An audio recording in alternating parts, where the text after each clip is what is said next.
Bismillahirrahmanirrahim. Iyyaka na'budu wa iyyaka nasta'in. Secretary General OIC, respected foreign ministers, ladies and gentlemen. First of all, let me welcome all of you to Pakistan. The irony is that 41 years ago, the extraordinary meeting of the OIC was held in Pakistan. It was discussing Afghanistan. And since then, all the troubles of Afghanistan started.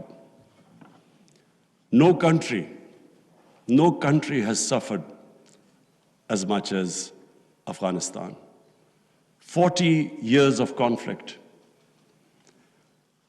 And then add to it recently prolonged drought, 75% of the people living off the land. And then, even before 15th of August, half the population below the poverty line.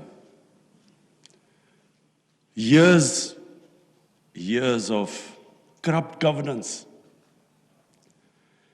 75% of the budget supported by foreign aid.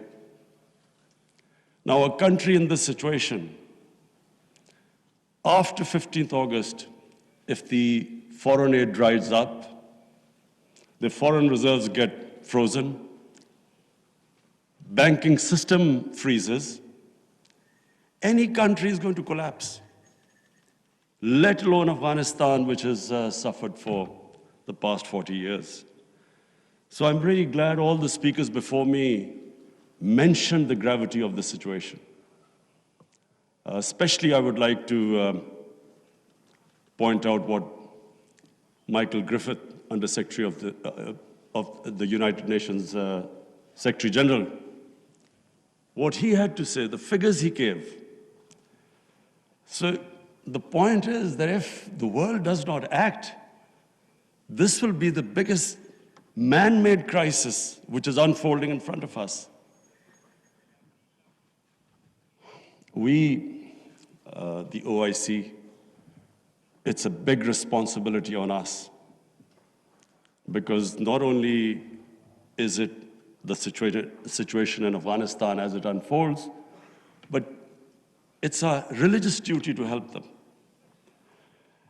And I must say that we have to, and I speak to the United States specifically, they must de-link the Taliban government from the 40 million Afghan citizens. Even if they have, they've been in conflict with Taliban for 20 years. But this is a question of the people of Afghanistan. 40 million human beings. And that's why it is very important that action is taken immediately. Already we are late. The Afghan winter, everyone knows, is extremely severe.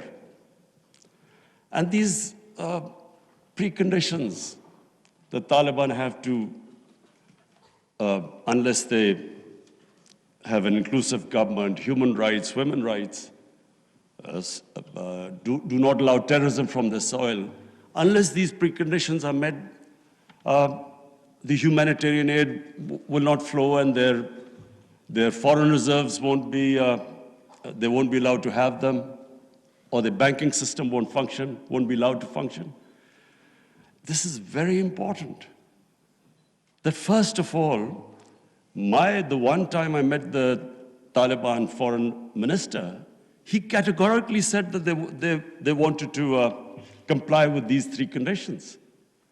Now, the point is, we must understand that when we talk about human rights, every society is different. Every society's idea of human rights and women's rights are different. I just give you an example of the Pakhtunkhwa province, which borders Afghanistan. Because the culture is similar, because Taliban is basically predominantly a Pashtun movement, and there are more Pashtuns on our side of the border. Now, the city culture is completely different with the rural culture. Kabul, culture in Kabul was always different to rural areas. Just like in Peshawar, it is completely different, the culture, to the districts adjoining the Afghanistan border. So I give you an example. We give stipends to the child's parents to put the girls into school. But in our tribal districts or the district adjoining Afghanistan, if we are not sensitive to the cultural norms of those people, even with stipends, they won't send the girls to school. But if we are sensitive to their cultural norms, without stipends, they're willing to send the girls to school. So this sensitivity, I'm afraid, when we are talking about human rights and women's rights, we have to be sensitive about this. But my big worry is that unless action is taken immediately, and I mean immediately, because we've been saying this for now 2-3 months, unless action is taken immediately, Afghanistan is heading for chaos. Any government, when it can't pay its salaries of its public servants, hospital, doctors, nurses, any government is going to collapse. But chaos suits no one. It certainly does not suit the United States. Because what if there's chaos there, and chaos means the inability, if the Afghan government does not have the ability to fight terrorism, and we know ISIL is now a threat. It has been a threat. We have had attacks from Afghan border, from ISIL into Pakistan. So the only way you can control what is, and ISIL is capable of international terrorism. And the only reason you can deal with it is if there's a stable Afghan government. And same with Pakistan. Our worry is, and remember, Pakistan lost 80,000 people.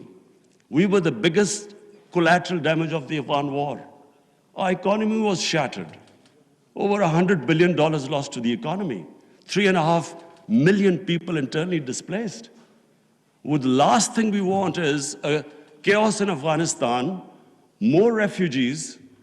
We already have over 3 billion Afghan refugees. To date, we have 234,000 Afghans who've overstayed their visa because their situation in Afghanistan means they can't go back. And remember, this is a country, like most developing countries, who are suffering from the fallout of the coronavirus. COVID-19, we're all suffering from the impact it has had on world economies. So we are in no position to deal with this, another influx of refugees and terrorism. So my request to the international community, to the United States specifically, I know the Europeans are extremely sensitive. They understand the situation. There's a refugee problem, not just in Europe, all over the world. So everyone knows that this chaos will lead not just countries like Pakistan and Iran. Other countries will also eventually have refugee problems. But in much richer countries, you have 2,000-3,000 refugees, and there's an issue. The far-right parties raise this issue about refugees. But we poor countries, who are struggling, whose economy is just about getting on their feet, how do we cope with hundreds and thousands of refugees? So it is in no one's interest that there's chaos in Afghanistan.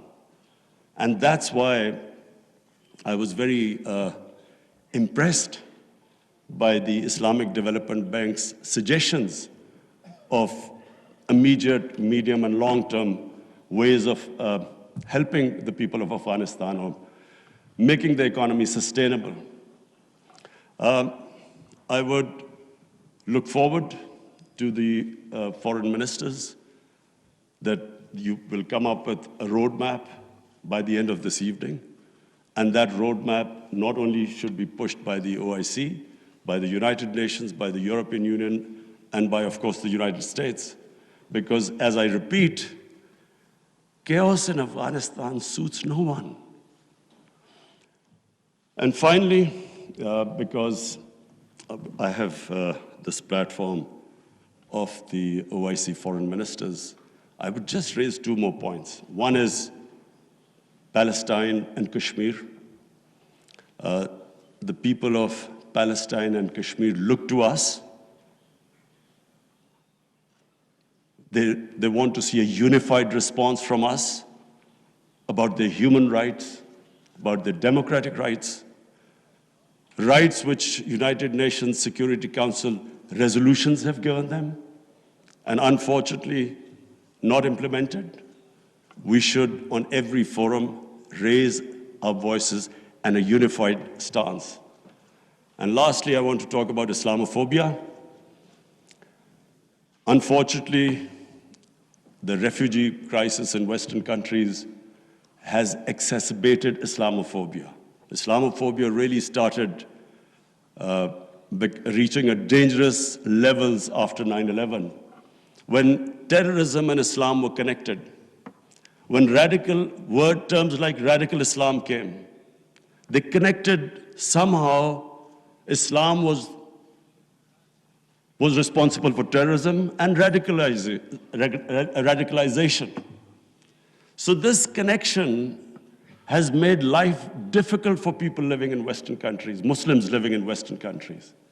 The man in the street in the West cannot distinguish between what is a moderate Muslim and what is a radical Muslim. So you have stuff like in New Zealand, a man walks into a mosque and shoots 50 people. It's because this term, radical Islam, Islamic terrorism, they have to be delinked. And secondly, the reason for Islamophobia is people in the West do not understand when our Prophet Muhammad sallallahu alaihi wasallam is mocked or ridiculed or insulted. They can't understand the reaction amongst the Muslims because their attitude to religion is different to ours. So it's very important for the OIC to play its part in explaining to the Western world on forums like European Union, United Nations, their think tanks, making them understand. Rather than this gap growing between Muslims and non-Muslims because of inability to understand Islam, it is our responsibility in the OIC that we make them understand. We have in Pakistan formed an authority. It's called Rahmatul Alameen Authority. The purpose is to have top Pakistani scholars in this authority who coordinate with Muslim scholars all over the world. And one of the objectives of this Rahmatul Alameen Authority is that there should be a considered intellectual response when things like a cartoon appears insulting our Holy Prophet, peace be upon him. There should be a proper response from scholars to make them understand why Muslims react, that the love and reverence we have for our Holy Prophet, peace be upon him, because they don't understand this. And secondly, to make them understand that our Holy Prophet was called Rahmatul Alameen. He was to bring mercy for mankind. He was not called Rahmatul Muslimeen. He was not just for Muslims. Just like our God, Allah, is God of all human beings. So our Prophet united human beings. His whole message was of love. But this is not, the people in the West do not understand this. There is so much propaganda against Islam. And unfortunately, we do not have a coherent and an intellectual, scholarly response to this. So one objective of this authority is to, in coordination with all the Muslim scholars, we will respond, and we would like the OIC Secretary General also to know about this response. We will consult you. And whenever anything happens, there should be a proper response to that. But secondly, it's also for my own country, because we feel that we can raise the morality and the ethics of our society by making people understand the seerat of the Prophet, his teachings, to raise the ethical standards in our country, and at the same time, unite our people. Because unfortunately, religion is used by elements in our society to divide people, spread hatred. The whole idea is to unite human beings under the teachings of our Prophet. So finally, I again welcome all of you. I hope we have a very productive session this afternoon, and then we come up with a very coherent a strategy, which I said immediate, medium-term, and long-term, how to get Afghanistan out of this crisis. Thank you.